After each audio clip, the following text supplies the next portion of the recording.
Hey folks, all right, so what I want to do since we've done halfway of the PCT, I'm going to do a little gear video. So far my Zpacks tent held up very well. A couple issues though on the PCT. Right now there aren't a lot of hikers, so I have normally the whole place to myself. This tent needs room to set up, and you want to try to find a nice level spot. Of course with any tent you want to do that, but you need room to spread out, and you can't always put it in the smallest spots. So that's one issue on the PCT that you may want to worry about. The room of the tent I love. The fabric is holding up very well. I do have one small hole in the top up here. It was from an ice axe.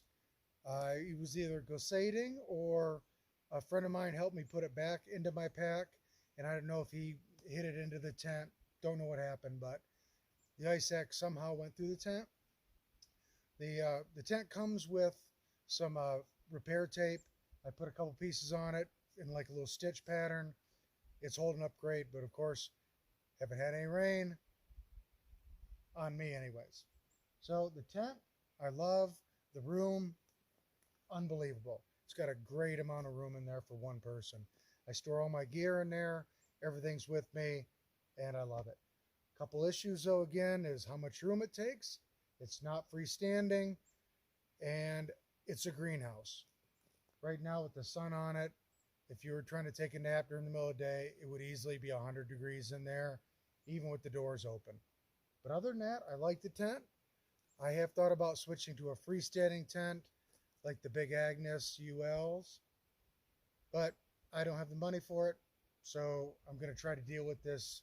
I really haven't had any condensation issues, only a couple times when it's been really cold out and obviously no air movement, and I've been in a real small valley near water. Obviously, you try not to do that, but sometimes, hey, that's the end of the day. You want to camp and you're close to water. So is what it is, but I really haven't had many issues with that.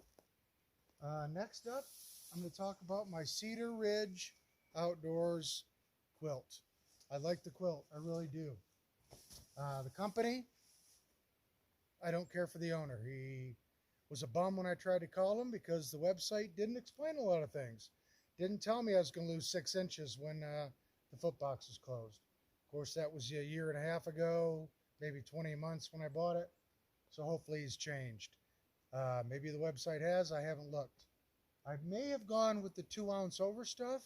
This is a 10-degree quilt. It's plenty warm enough.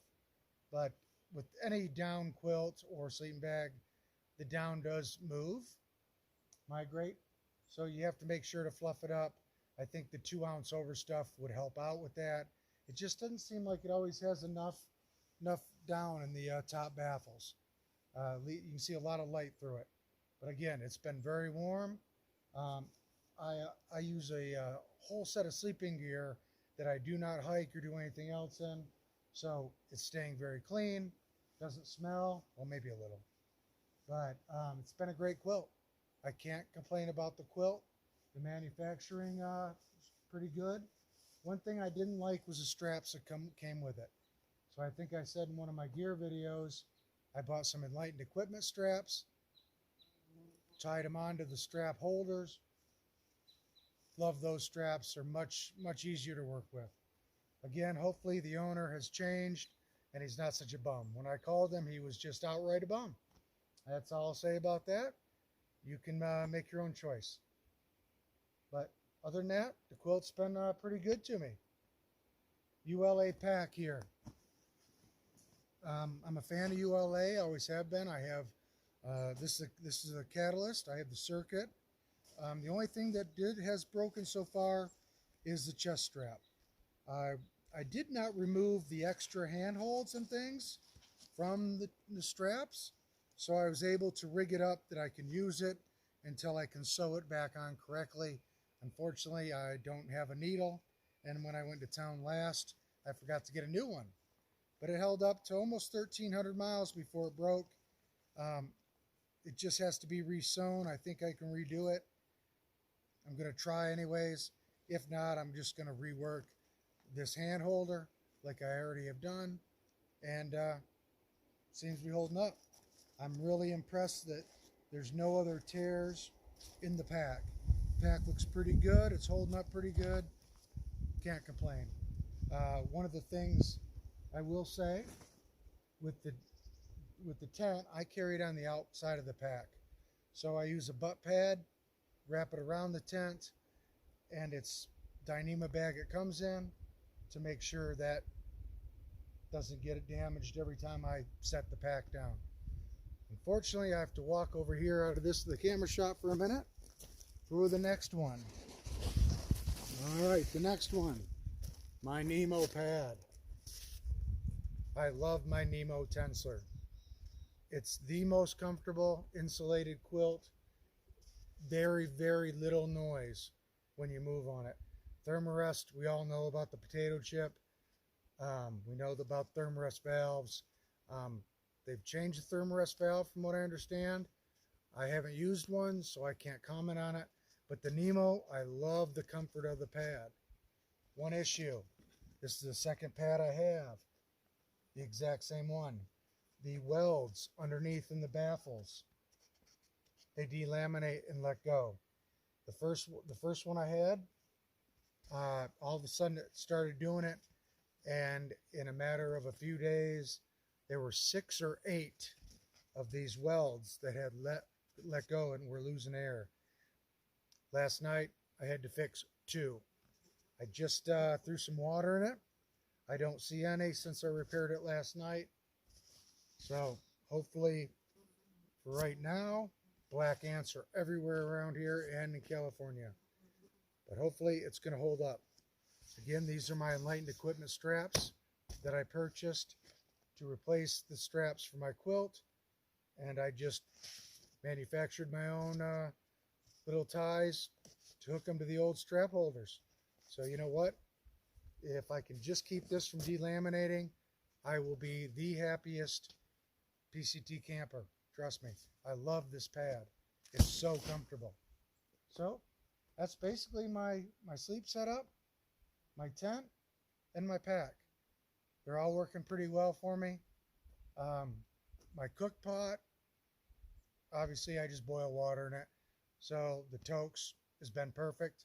I have an Optimus stove. It's got the bigger head on it, which I like. I have a couple of those little $12 from Amazon stoves. They work great as well, but they can leave a little burn spot on the pot, or a little hot spot. I normally only boil water in my cook pot. So it's not that big of a deal, but especially if you're going to do any kind of, meal preparation in the pot, the bigger head helps you with burning. But the Optimus stove has been perfect. No issues. From what I understand, the newer model, the head tilts. I looked like I was going to order that one. Thank God they sent me the older model, which does not tilt. Anything that moves obviously is a spot that can malfunction. My Sawyer squeeze has been, it's gone so far the whole trip with me. I've thought about getting another one, but it's not malfunctioning. I keep back flushing it. No issues. The only issue I've had with my water system is my knock bag, and it was not a fault of the knock company. And I wish I could get another one. I just have to figure out how to send myself one. But when we got a ride to a trailhead, somehow, don't know if the gentleman had something in his car, but it punctured the bag. It also punctured my backup bleach bottle I carried. And I have been doing these horrible little things. These things are horrible. It's hard to fill them. They burst. They cost like $20 for 3 extra bags. They're horrible. I hate them. I love my knock bag. I'm going to find another way to get one. So that's pretty much my gear. My clothing, the Columbia Silver Ridge, I mean, it has one little pinhole in it. That's it. I mean, obviously it's dirty, but you know what? It even still washes out pretty good, even as nasty as I can get out here on trail. So definitely worth the investment. I mean, they're not cheap. I want to say it was like almost 60 or $80. But shoulders, not a bit of wear on them. I mean, I'm amazed. It's held up amazing. Cheap pair of Under Armour. Basically, it's a bathing suit. I got one little pinhole in the bum, and that's it for 1,300 miles. Now, footwear is a different issue. I love my oboe shoes. I really do. But these oboes are just falling apart. This is the second pair I've had, and I pushed them both past where they've fallen apart. But the soles are coming apart, and the inside of the heels just keep breaking right down. I don't know why. I have many pairs of oboes I've never had an issue with. Thousands of miles on a pair of oboes. Not thousands, probably about 1,000 on a couple other sets, and never had an issue in the heel. These are the non-waterproof sawtooth 2s, but for some reason the inside of my heel is falling apart. Now I don't know if that's because my darn tufts keep falling apart and they're rubbing, but I can't tell which is happening first. So as you guys know, I've complained about my darn tufts falling apart. I switched over to a synthetic sock for all of about 4 days. And within that time period, I started to get athlete's feet. Got rid of them, went back to darn tufts and smart wools and every other wool sock I could find in these little trail towns we go to. Sprayed them with a little tenactin, and within a day in town in Quincy, it cleared up, and I caught it right in time. I've carried that with me, so now every couple days I'll hit them with some spray, but who wants to carry a big heavy can around? So those are pretty much my only issues, which is very little. My gear has just held up very, very, very good, and I can't complain too much. Again, the Nemo pad, which I love to death, is very disappointing because it's now the second one that's doing it. I don't know what I can do. I mean, like I've showed you in the last video how I prepare my tent site every night. I know there's nothing on it. And again, it's not a hole. It's not being poked. It's the weld delaminating. You can see right along the edge of that weld, there are just bubbles coming from all over the place. It's not a poked hole. So it's nothing I'm doing wrong. I don't understand. I don't overinflate it. I'm not a huge heavy guy that, you know, I'm not, I guess, overrating it. I don't know what the weight rating is on it, if there is one, but I don't inflate it to the point that I should be, you know, causing issues. And I try to be very nice to my gear. Like I said, with the tent pad, I clear it off. I try to take off my pack carefully. I don't just whip it on the ground. Same thing with the quilt or anything else. I take care of it. My cook pot always goes back and it's cozy. The stove is inside there with the fuel can, so it's not moving around a lot. Even my spoon goes back and it's a little cozy every time I use it. Sawyer squeeze goes in its little, it's just a little mesh thing, but it goes inside my pack and it's never around anything. So again, that's my gear, guys. Like I said, it's holding up wonderful. Been very happy with everything, you know, and I'm having a great time. 1,300 and almost 50 miles now. Mount Whitney, Forester Pass, Muir. I mean, they're all amazing. Everything out here every day is amazing. As much as it seems like I'm having fun in town, I actually don't want to go to town. I want to stay out on trail. But unfortunately, it is fun to go in, get town food, have a cerveza or more, shower, air conditioning, you know. It is what it is. But it's been an amazing trip. 1,350-ish miles, like a couple miles down the road. So I'm almost there, you know, to 1,350. I'm over halfway. Like I said before, I'm a little bit behind. Going to start pumping miles. That's what we're going to do. So, hey, but enough about me. That's the gear. It's doing excellent. You know, that's all I can say. It's been great. One thing I will tell you, the bum pad is probably one of the best pieces of gear you can buy. Like I said, I use it to cover my duplex when it's on the outside of my tent. I use it as a bum pad. I use it as a front porch when I'm trying to get my shoes on in the morning. Something to put my feet on so it keeps them cleaner. It's got multiple uses, and I'm going to use it for everything I can. I had two. Unfortunately, I lost one a while back, but is what it is.